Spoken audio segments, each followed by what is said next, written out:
Good. Okay, Shavua Tov. We're live and Shem should take care of us in the schools of the tzaddik. It's the Lubavitcher Rebbe's Yurtzeit, a big day, B'siyat Nishmaya. You know, this was a person that did everything for Klal Yisrael, didn't do anything for himself. He barely ate and slept. He just met Yidden, he met all of humanity to take care of anybody who needed him. And this is a day that you could feel his illumination, very, very strong. He was a genius. He was a genius. Mamish went to Berlin, University of Berlin. Was a physicist. Spent time working in the Manhattan Project, talking about a very advanced human being, and barely had a minute for himself. Almost could never go to a simcha. He was too busy with people. He just died for Klal Yisrael, and he had koiches. All the time you see him into his 90s, he's just leidig. So B'ezrat Hashem, schus you're going to learn the Lubavitcher Rebbe. Should be a Meilat Yosher for all of us. And if you ever have a chance and you're in Queens, go to the Oil. It's a very special place. The Shechina's there. It's a very good idea. If you get off on JFK, it's like right around the corner from JFK. So go to the Oil. Go see the Rebbe and his father-in-law, the Rebbe Riatz. They're buried right beside each other. Shalom Sam. Okay, so we're in the Gemara. We're going to be beginning the Gemara today. And we're talking about the world to come.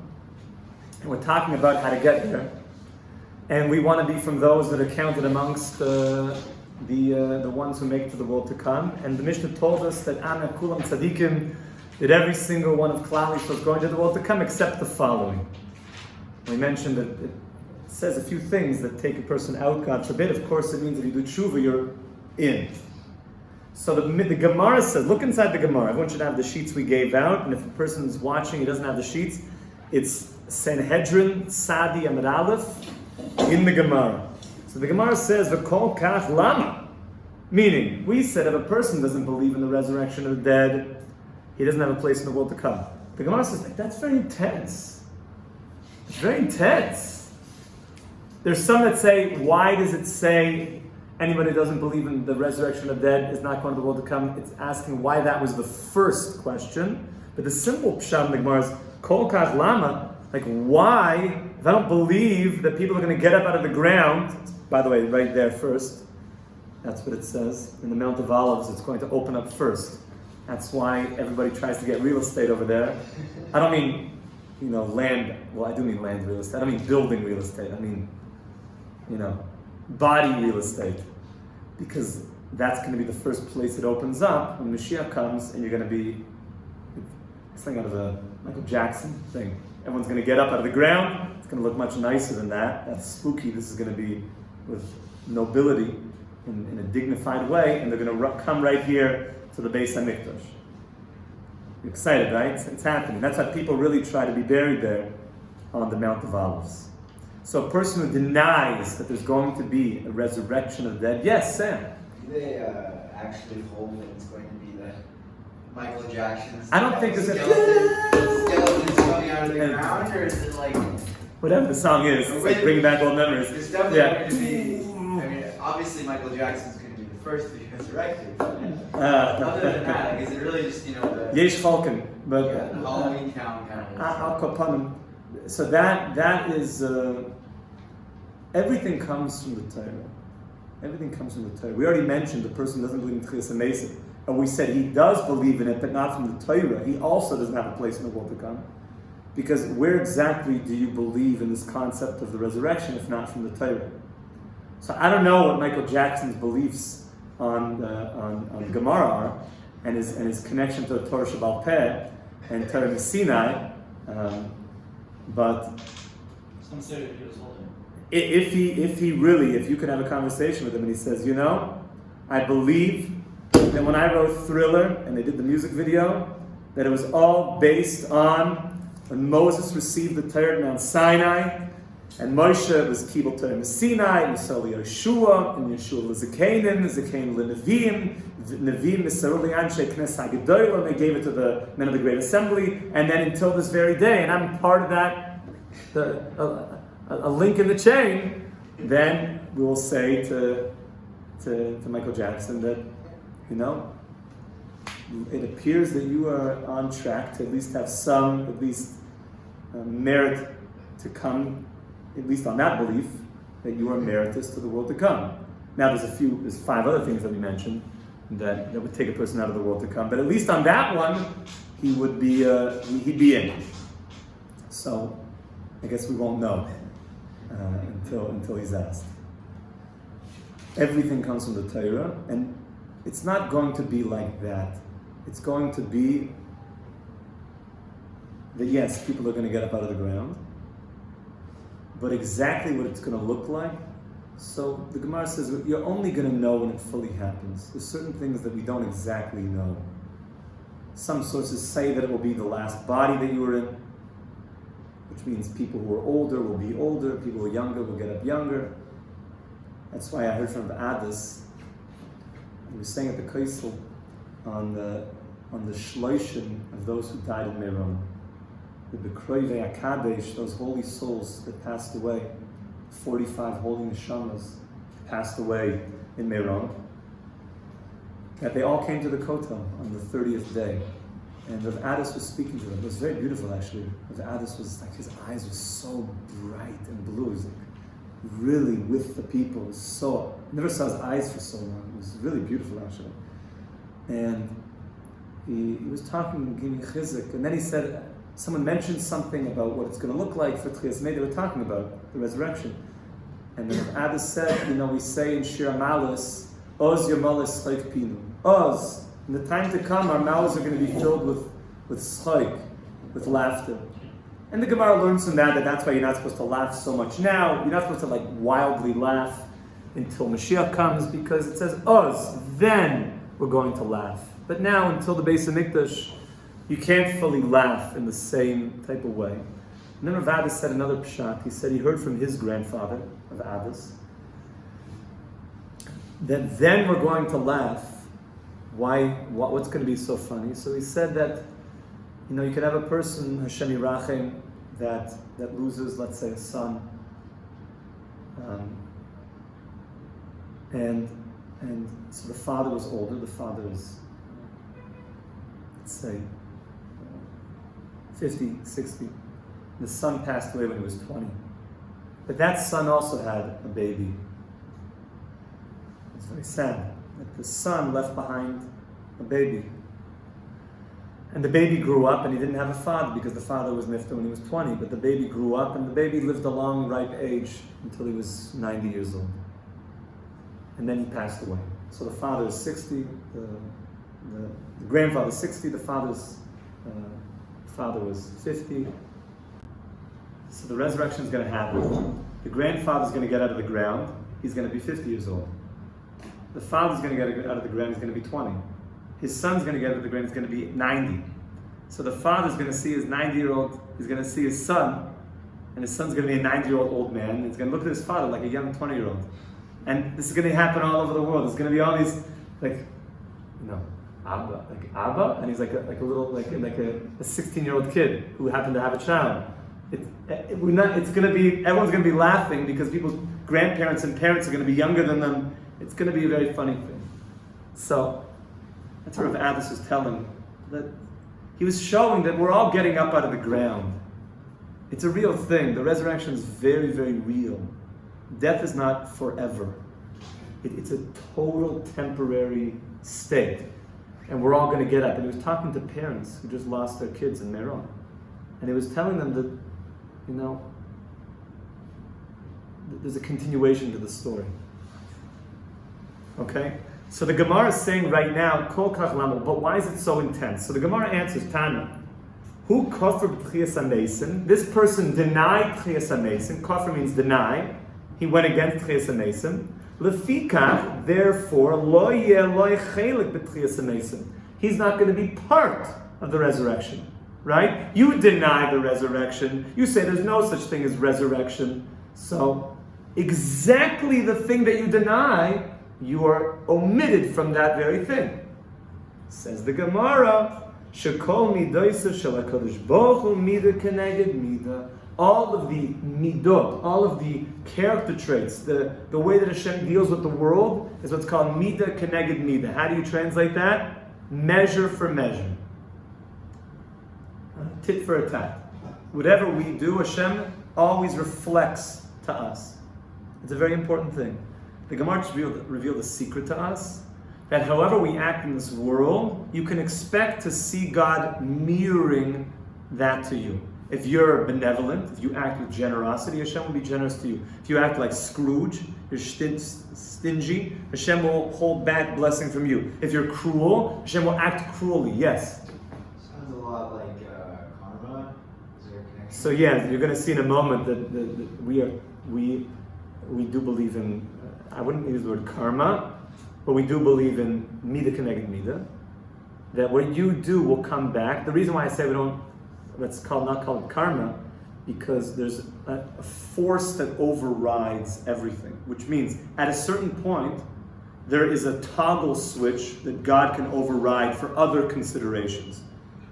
He deals with each person midah keneged midah, but if God has a larger plan that has to move towards completion, He will allow that plan to move towards completion, even if it doesn't appear to you like it's measure for measure. The answer is it is based on the larger system.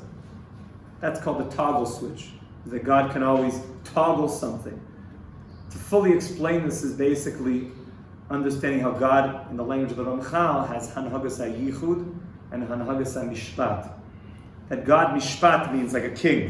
Melech, that he's Dan b'mishpat, he judges according to what he sees, but at the same time, God is also guiding the world towards its completion at the same time. And therefore, sometimes that mishpat, that strict justice, can be overridden, that something needs to move forward. So it's the same at the same time. The mystery of that will only fully be understood when we get up there after 120 years. Okay? The scope of that concept is going to be a whole other series. How God is guiding the world in two parallel ways at the same time. But right now we're more focusing on how God is guiding the world with midah keneged midah. And therefore a person who denies Tchias HaMesim, he's basically taking himself, God forbid, chas v'shalom, out of the resurrection. Because he didn't believe it, so how are you going to be part of it? And then the Gemara brings a proof. What's the Gemara's proof? It talks about what happened in the times of Elisha the Navi. Okay? What was happening in the times of Elisha the Navi? Look inside. The Amar Rabbi Shmuel bar Nachmani Amar Rabbi Yonasan. Menayin shekol midosav shel HaKadosh Baruch Hu midah keneged midah. How do we know that all of the actions in the midas of HaKadosh Baruch Hu are measure for measure? Shenema. We have a verse that teaches us this very concept. You guys ready? What's the concept of the verse? Just the background. The verse is from Melachim Beis, from Kings 2, where it's talking about during the times of Elisha there was a terrible famine. A horrible famine in the land. And at that time, there was a king that came to lay siege in the northern kingdom of Shomron in Israel. The king of Aram. And when the king came to lay siege during this time of famine, so Elisha the prophet proclaimed, and here's the words of the prophet, Vayomer Elisha, and said Elisha, Shema Devar Hashem, listen to the words of the Lord. Probably says hearken. Hearken the words of the Lord. And we all speak like that, right? Hearken.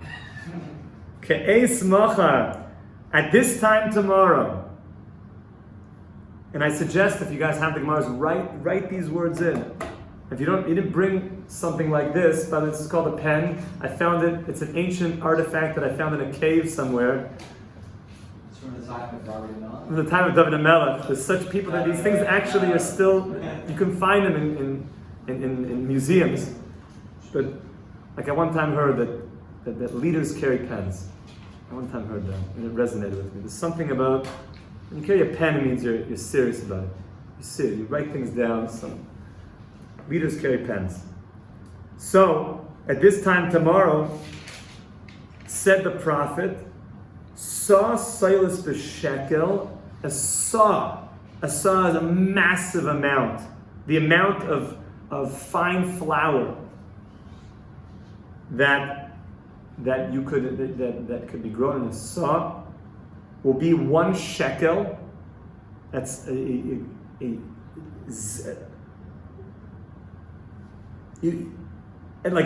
the tiniest price for flour, for that amount of flour. The sosayim and 2 saw of barley flour b'shekel will also be a shekel. Meaning, right now it's famine. When things are in famine, are things expensive or cheap?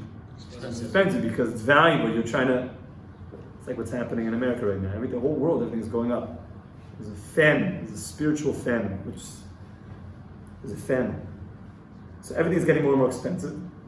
But the prophet said, but tomorrow there's going to be so much flour that it's going to be dirt cheap. Bishar Shomron, in the gates of Shomron, right here where you are laying siege, there's going to be so much food that it's going to cost nothing.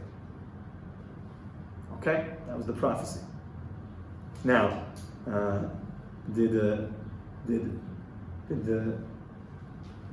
Prophecy. we're going to see in a moment the prophecy is about to come true.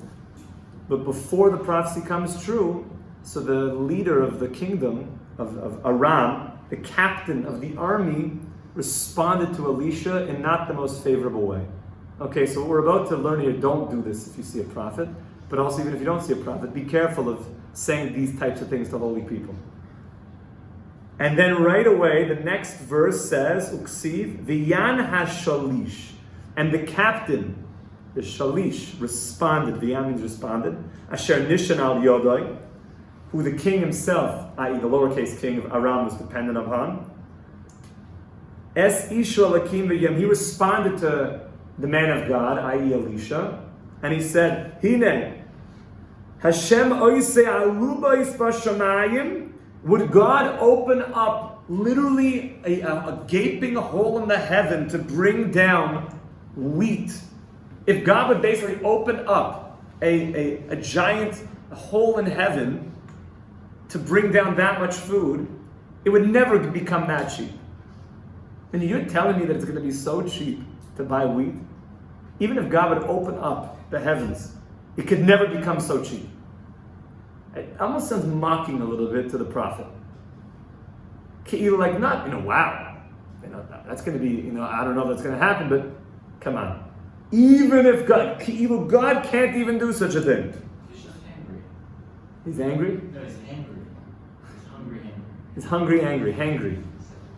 That's why tip for my friends, always eat something before you walk into your house after a long day's work, because don't be hangry.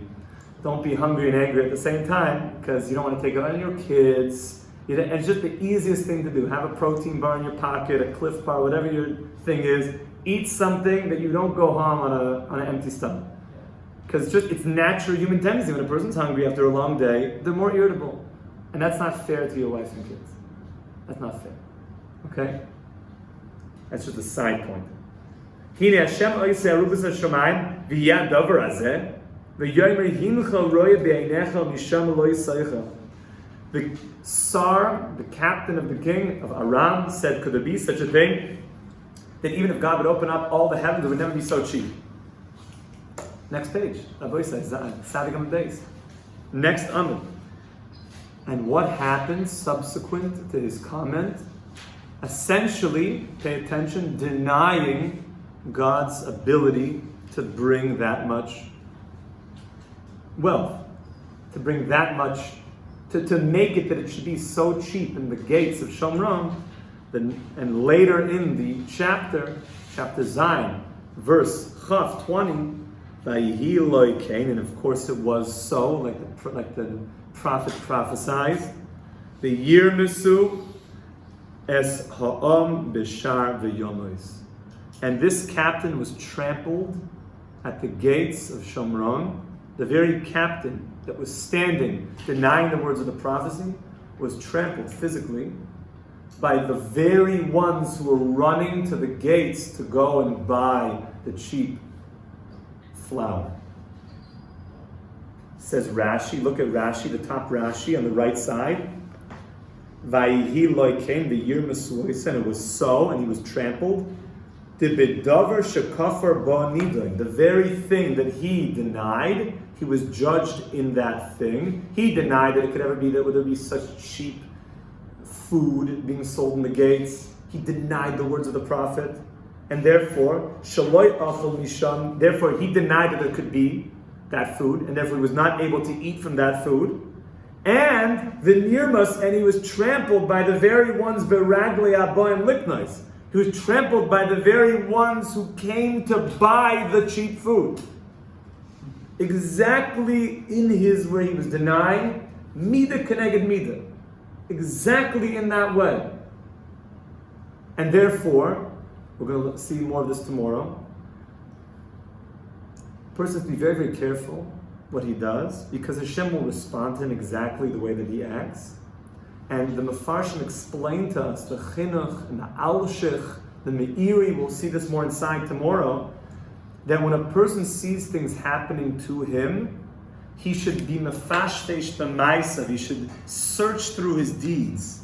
Because God is speaking to him to tell him what he's doing, to wake him up, as we're moving now into the final 3 months before Rosh Hashanah.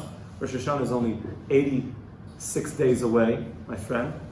We moved into the final corner. We're rounding the corner, right? Because the year is divided into slots of 3 months. 3 months on each side of the tabernacle. Right? We know we mentioned this before.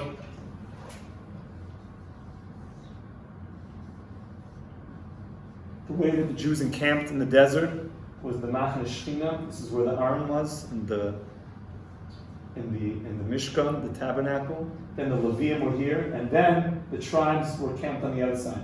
There was 3 tribes per side, right? 3 tribes per side. Each of these tribes had flags, and each of them had a general flag per side. And each of these tribes represent a time of the year, a month of the year. 12 tribes, 12 months. As we begin Pesach, which is the first month of the year, that's Nisan, and then Iyar, and then Sivan. It's like this. As you move the corner, you're rounding the next side, and then you have 3 months here. What are the 3 months we just moved into? We moved into the months of Tammuz, Av, and Elul, which means this whole chunk is Erev Rosh Hashanah. This whole side of the year is Erev Rosh Hashanah. And therefore, we have to be mefashvesh b'maisav to think of the things that I'm doing, mida keneged mida, that Hashem is